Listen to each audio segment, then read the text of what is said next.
Is Israel a free country for all? What is wrong with Israeli Christian Arabs serving in the Israeli army? Are Christians facing elimination in the Middle East as alleged by Father Gabriel Nadaf? Will the South Africa BDS campaign ever succeed? What time is it? It's question time.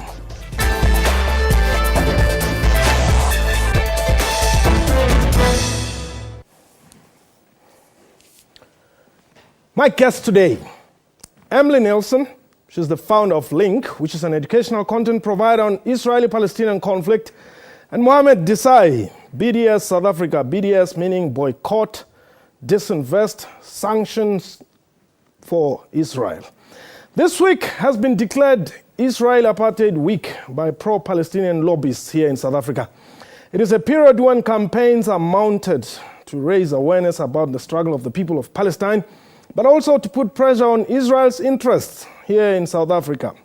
Back in Israel, Father Gabriel Nadaf of the Greek Orthodox Church has been strongly campaigning for the enlistment of Christians in the Israel Defense Force, with his target being 500 members this year. He has also accused Muslim extremists of wanting to wipe Christians out of the Middle East. He is pro-Israel and is hated for that. This is question time. Welcome to the show. Thanks so much. Unfortunately, we are not able to talk to Father himself, Father Gabriel himself. However, I think he comes into South Africa at an interesting period or an interesting week. Israeli Apartheid Week. How do you feel about that? Well, that's a very huge accusation against a country, to claim that there's a country that is practicing apartheid and that Israel's practicing apartheid. It was very important for Father Gabriel to come down as a Christian Israeli, as an Arabic-speaking Israeli, and to give his point of view. I'm his managing director and am happy to take his place because he couldn't be here. Okay. Now, do you, in a way, object or oppose the fact, let me just call it a fact, just in respect of my talk, that it is an apartheid state? I absolutely object. It's actually just completely false. It can't even be called fact. We have members of all of our diverse society, whether it be Jewish, Muslim, Christian, Bedouin, Druze, Baha'i, forming all sorts of our society, whether it be doctors, lawyers, parliament members, Supreme Court judges.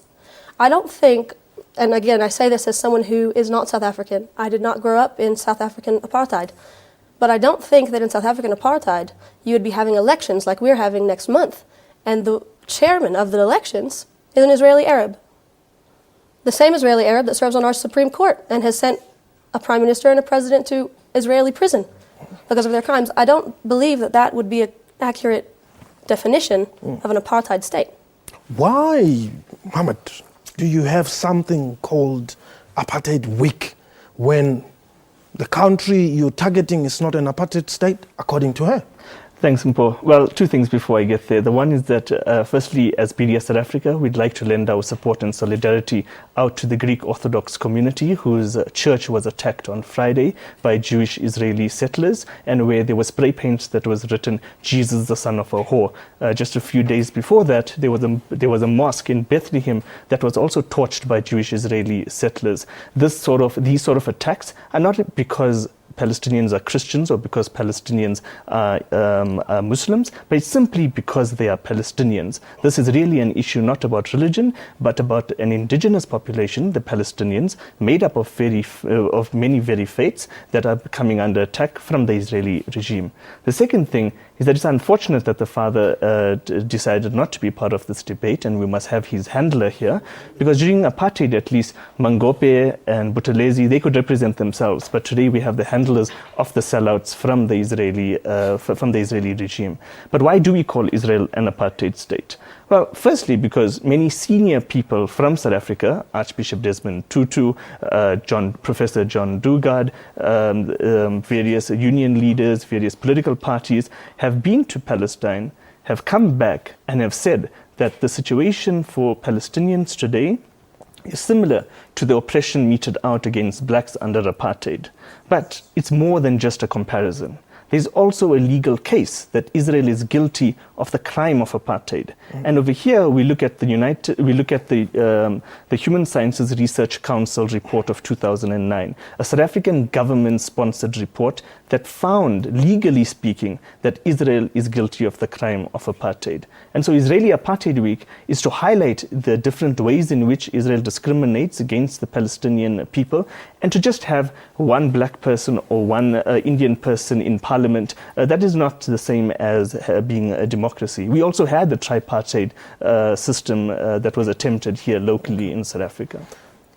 Let me just allow you to reply to all the time. He has said quite a lot of things here. Indeed. Well, I would actually say that it's possible that Mohammed might need to check where he's getting his facts. It seems to be common in South Africa, I've seen this past week, that people seem to say things and they just assume that they're true.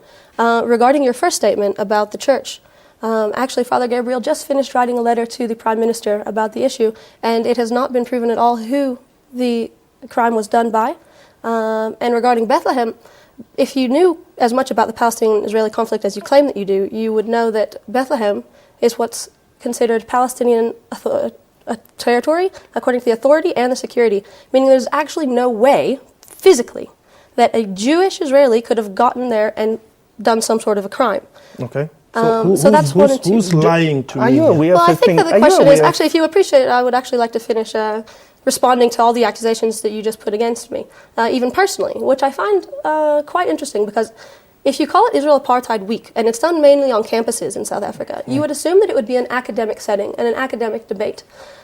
There's no such thing down here. It seems that everyone just has hate speech and hate education to spread.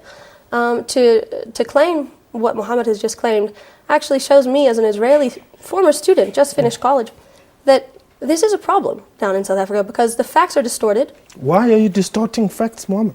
But you are stamping on the lives of our people, the knowledge of our people. You're insulting our people. Are you suggesting that Archbishop Desmond Tutu, Ahmed Kathrada, these are the people that don't know what they're talking about? Are you suggesting that Mandela was wrong? Can I finish, ma'am? Are you suggesting that the African National Congress, the ruling party of this country, which is part of Israeli Apartheid Week and who fought against apartheid, unlike Israel, who supported apartheid, are you suggesting that the ANC and the Liberation Movement and our leaders don't know what they're talking about? I would claim that most of your leaders have not actually seen an accurate picture of the Israeli-Palestinian conflict. Okay. And more so, Mandela, who I'm assuming is still quite a respected figure in this country, never came out and accused Israel of apartheid, actually said Israel has a right to exist, which is against what the BDS South Africa has claimed. Okay. I want us to take a break. When we return, let's talk about the BDS, what you are doing in South Africa, and if at all you think you'll succeed. This is Question Time.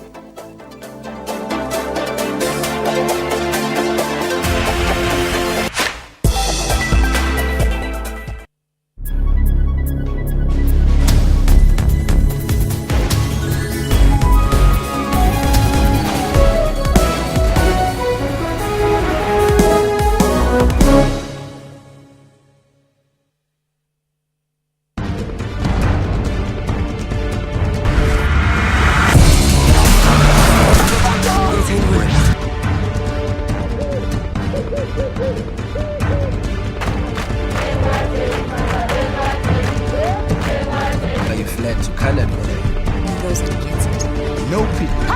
De groeimakers en kaps jagen de park bezig. Kom.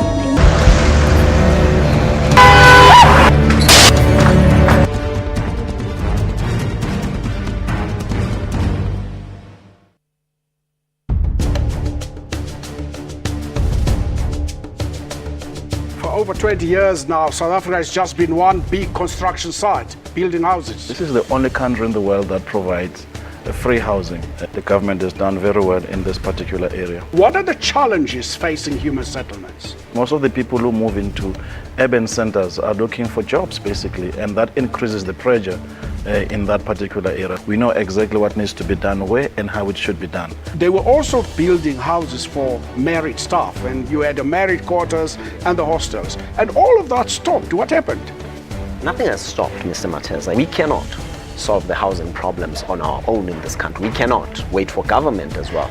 It's a joint venture, if I were to put it like that, between the public sector and the private sector, particularly in the area of mines. That's Rights and Recourse, Sundays 2 p.m. on SABC News.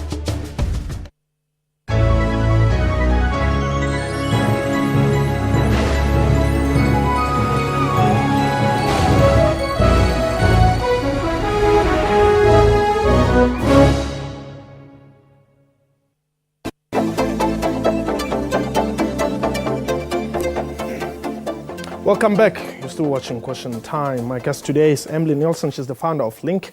And of course, Mohamed Desai is the coordinator of BDS South Africa. Now, perhaps coming from outside South Africa, you've heard of BDS. Of course. What do you know them to be? The BDS dominantly stands for a boycott, divestment, and sanctions movement against Israel. They've claimed many things. In some areas, they claim that it's only against companies in what they define as occupied territories, and others boycott Israel in its entirety. It's interesting for an Israeli to actually see their activity, and it's sad, as an Israeli myself, who owns a company that we work with Palestinians closely, because I see firsthand what it does to the Palestinian people. It doesn't really affect Israel. What they're doing is they're actually hurting the Palestinian society. Boycotting companies that Palestinians work in. Almost every company they target, the majority is Palestinians, or maybe even just simple workers. Most of their activity in South Africa, in the end, will actually only lead to the unemployment of more South Africans. It won't actually affect anything in the Israeli-Palestinian You're issue. shooting yourself on the foot then. Israel really needs to send better representatives. You can't take arguments that were used by the apartheid government and not by the apartheid government during the 1980s and try to apply it here. At least take those arguments and correct them. So you are suggesting that the boycott against apartheid South Africa would hurt black people. We heard this argument in the 1980s. Mohamed, I want us to talk about Israel and Palestine and Sure. BDS. Well, Rather, let's leave apartheid, Is BDS going to work? Well, it's already working. You have, for example, the Dutch pension fund, the Swedish pension fund, the Norwegian pension fund, the private supernova fund in New Zealand that have all divested from Israel. You have the world's richest person, Bill Gates, that divested over 2 billion rands worth of stock in a security company that is involved in the occupied Palestinian territories. Was the reason BDS? Absolutely. It came after protests by BDS South Africa together with our partners across the world. You have the Presbyterian Church, which has divested its stock from Israeli companies. You have the Methodist Church, which has divested from G4S Security because of that company's involvement in Israel. Locally in South Africa, you have the University of Johannesburg that has terminated its relations with Israel in line with the academic boycott of Israel. You have the Wits University's SRC, the UCT's Student Representative Council, and various other student movements and organizations that are increasingly taking up the BDS campaign. But she's saying that you're hurting Palestinians. Let's ask the Palestinians, right? And so the boycott, divestment, and sanctions. The boycott, divestment, and sanctions call is not something that we as South Africans or internationals are imposing on Israel just because we feel like it. We are doing it because the Palestinians themselves in 2005, in the largest, broadest, and most representative grouping of Palestinian civil society, they issued this call in 2005. So we're talking about trade unions, women's organizations, political parties across the political spectrum, all issuing this call to the international community. If you claim to be in solidarity with us, join the boycott, divestment, and sanctions campaign. But what is most encouraging, Mpo, is the growing number of Israelis, Jewish Israelis, that are joining the BDS campaign. Various academics that are joining the academic boycott, various Israeli artists that are joining the cultural boycott, but also ordinary Israeli citizens who are waking up due to the increasing BDS campaign and are choosing to be on the right side of history. Well, I would have to say to that many things, but I'm going to put it down to a few short things. Yes. So, Mohammed, when you say that the Palestinians asked for this, the Palestinian president has not only come out and said that we don't support the BDS, he's also come out and said how the BDS is affecting the Palestinian economy. And when Mohammed says that the Palestinians approached the international community to do this, what he actually means is that Omar Barghouti and his committee approached the international community to do this. Omar Barghouti holds a PhD from Tel Aviv University, an Israeli city. That doesn't sound much like apartheid to me, and it doesn't sound much like a desire to boycott what gave him some sort of an academic intellectual freedom. Regarding academic boycotts, as someone who learned in an Israeli university, it was actually a time where I got to know not only people from all over Israeli society, but also Palestinians that came to study in Hebrew University in Jerusalem. It's a form of dialogue. Is dialogue always easy? Absolutely not. Do we have issues in Israel? Do we have issues between Israelis and Palestinians? Of course we do. We're still trying to work out this conflict. That's why it's called a conflict.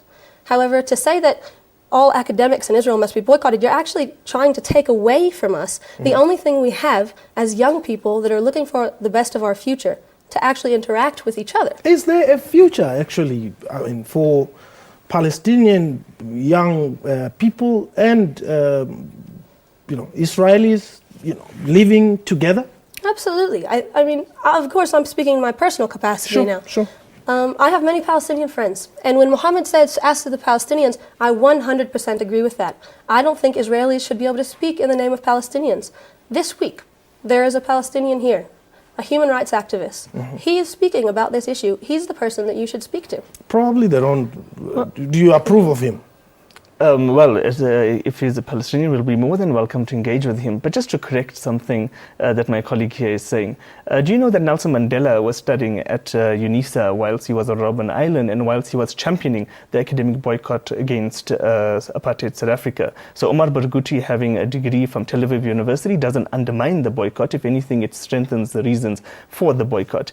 But more than that, you don't seem to be aware of South African history. You don't seem to be aware of Israeli dynamics. But let me educate you about Palestinian dynamics. BDS South Africa has had fruitful engagements with President Abbas on the BDS campaign, advancing the BDS campaign in this country, and we have a working relationship with the Palestinian embassy. And so we've been given the go-ahead by Palestinian civil society, we've been backed by progressive Israelis, and we have engagements with the Palestinian Authority. Whether there is a solution to this, of course, Mpo. Who are you with in Palestine? Are you with Hamas? Or are you with President Abbas? Well, what's fantastic about BDS is that it's supported by all political parties. Fatah, Hamas, PFLP, across the political spectrum, all support the BDS campaign. It's one place that we find commonality on. But in terms of the way forward, BDS is insisting, let's use boycott, divestments and sanctions to isolate Israel, pressure Israel, bring Israel to the negotiating table, similarly to how apartheid South Africa was brought to the negotiating table. Of course, not only through international isolation, with, of course, a struggle on the ground, but bringing them to the negotiating table could create the necessary conditions for a just peace to be created. Is that the way you would view things? Well, if Israel really was an apartheid state, maybe that would be some sort of a process or a solution. However, Israel's not an apartheid state, and that's why it doesn't work.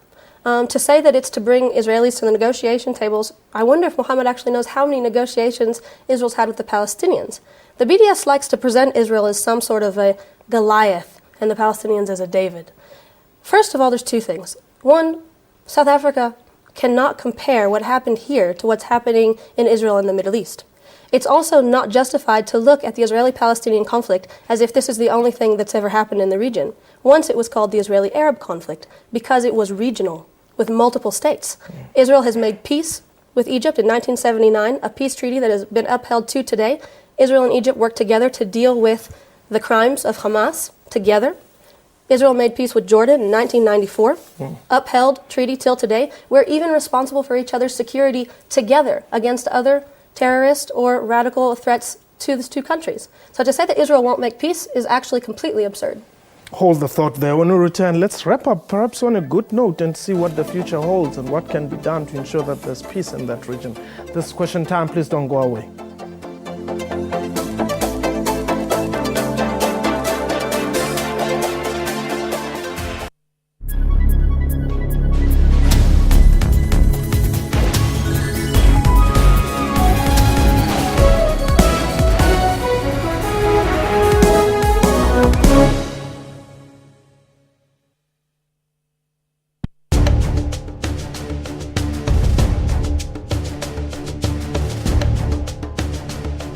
Let us go to this dolus issue, dolus eventualis and dolus director.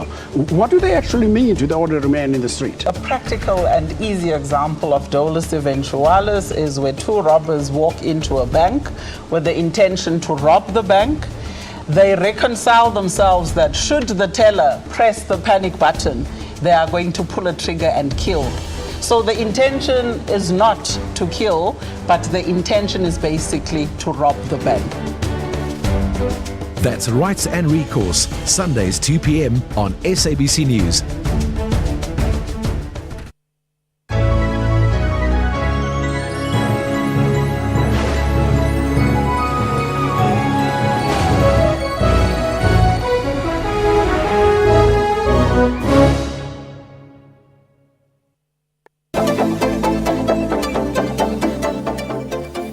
Welcome back. You're still watching Question Time. My guest today, Mohamed Desai, is the BDS South Africa coordinator, and of course, Emily Nielsen. Now, Emily, let's just touch on something here which I raised when we opened the show.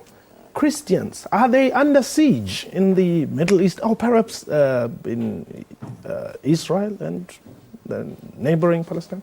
And so for the Christian situation, it's important to differentiate according to region. Christians in the broad Middle East, unfortunately, are under attack and persecution. However, other minorities are as well. This is something that's not hidden to the world.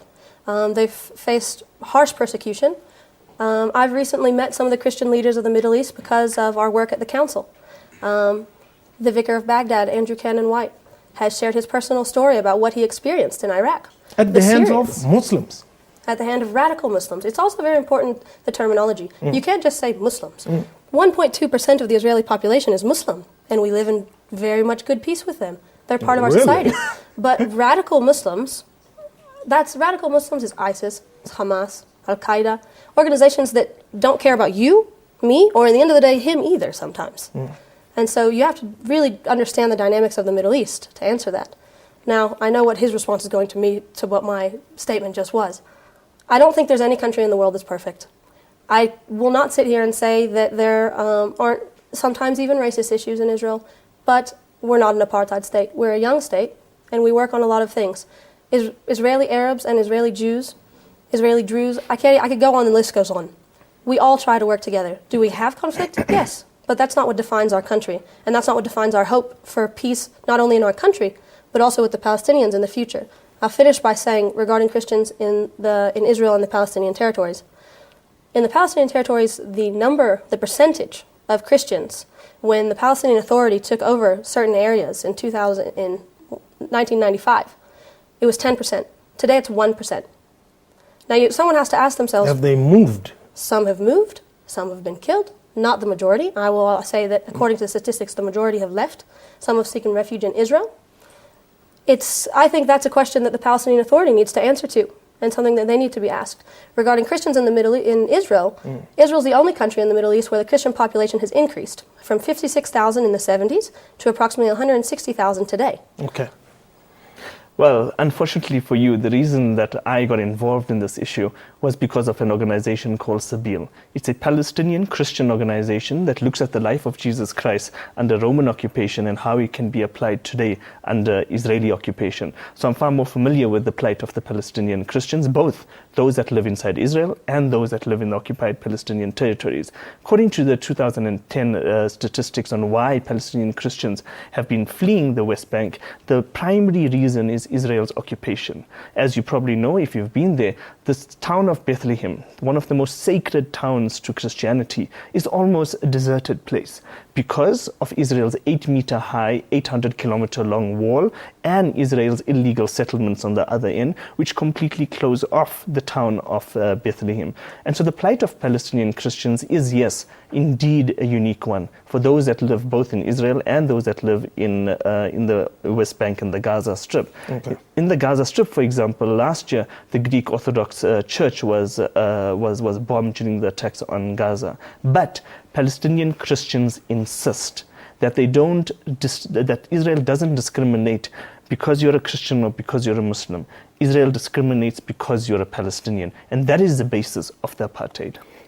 I think Mohammed needs to remember that regarding that wall and that area he's talking about, SABC is a popular Palestinian organization that works inside of Palestinian Authority territory, not in a day-to-day confrontation with Israelis, not Israeli soldiers, not anyone else.